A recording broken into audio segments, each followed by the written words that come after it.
Everyone. आज बिहार की geography पे डिस्कस करते हैं, ठीक है। तो सबसे पहले बिहार जो है किस साइड में आता है? नॉर्थ ईस्ट साइड में आता है, ठीक है। बिहार की लोकेशन जो है वो लोकेटेड है ईस्टर्न साइड में, और ईस्टर्न में भी नॉर्थ में, ठीक है। तो नॉर्थ ईस्टर्न साइड में है। तो सबसे पहले इसकी फ़िज़िकल डिवीज़न की बात करते हैं। तो इसमें जो है फ़िज़िकल डिवीज़न में 3 डिवीज़न्स है, ठीक है। एक तो हिली रीजन्स में भी हैं बिहार में, प्लेन रीजन्स और प्लेट्यू रीजन्स, ठीक है। तो अब देखते हैं कि हिली रीजन्स किधर साइड की बात हो रही है। तो ये आप देख सकते हो बिहार का मैप है। तो हिली रीजन्स जो है वो वेस्ट चंपारण साइड में है, ये इस साइड में ये हिली रीजन्स है। और ये वेस्ट चंपारण साइड में हिली रीजन्स है, ये नदर्न प्लेन है ऊपर वाली, ठीक है। और ये बीच से जो है गंगा इनको डिवाइड करती है दोनों प्लेन्स को। तो ये इस साइड में मैं आपको बता रही हूँ, ये जो है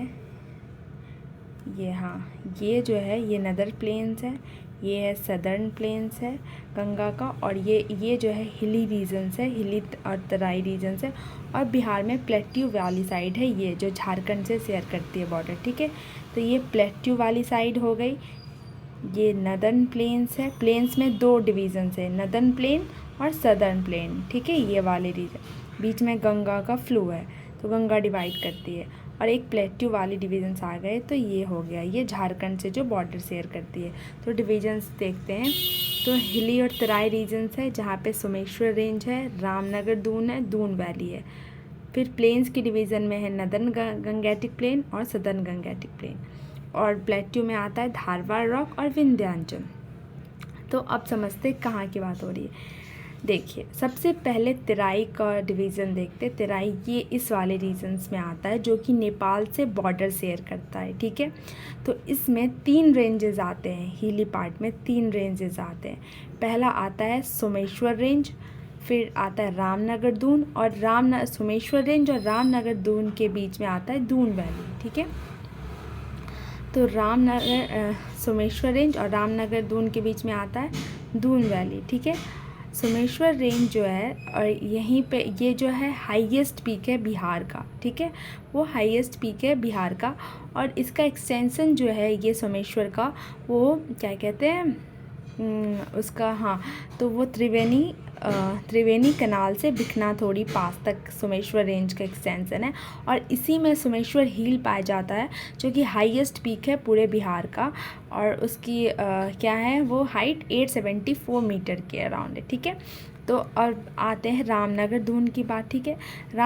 अगर रामनगर दून की बात की जाए, तो रामनगर दून की ये बैंक ऑफ गंडक रिवर के पास पाया जाता है, और बीच में आती है दून वैली, ठीक है। अब आते हैं प्लेन्स वाले पार्ट पे। ये प्लेन्स वाला पार्ट है, जहाँ पे गंगा जो है बीचों बीच डिवाइड कर रही है बिहार को, और गंगा में नदर्न प्लेन्स आता है और ये सदर्न प्लेन्स आता है, ठीक है। तो नदर्न प्लेन्स आता है और सदर्न प्लेन्स, तो ये है नदर्न प्लेन वाला पार्ट, और ये है सदर्न प्लेन। और नदर्न प्लेन में ज़्यादा एरिया कवर होता है as compare to southern plain, ठीक है। अब आते हैं नीचे प्लेट्यू रीजन्स पे। प्लेट्यू वाला रीजन जो है वो झारखंड से बॉर्डर शेयर करता है, जिसमें आता है धारवाड़ रॉक और विंध्याचल रॉक। धारवाड़ रॉक आता और विंध्याचल। तो धारवाड़ वाला पार्ट कौन सा है कि जो आप देख रहे हैं झारखंड वाला पार्ट, ये झारखंड में जो है ये धारवाड़ का है, और विंध्यन का है रोहतास और कैमूर का पार्ट, ठीक है। इधर आए रोहतास और कैमूर वाला, ठीक है। सो बेसिकली आज हमारा फिज़िकल डिवीज़न का कॉन्सेप्ट आई होप आप लोगों को क्लियर हो गया हो, ठीक है।